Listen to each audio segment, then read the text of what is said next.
होते हैं।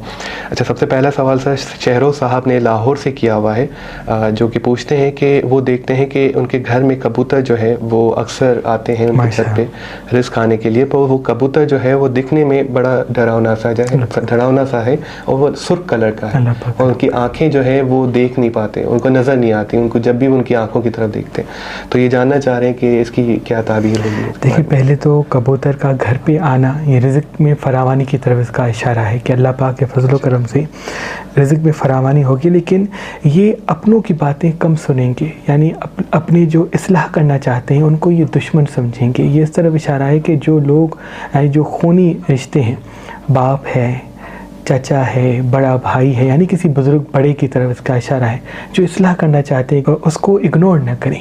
अगर इग्नोर नहीं करेंगे, उनकी किसी सलाह को अपनाएंगे तो मोहम्मद वाले मोहम्मद की सदक़े ये आने वाले थोड़ी अरसे में फरावानी देखेंगे।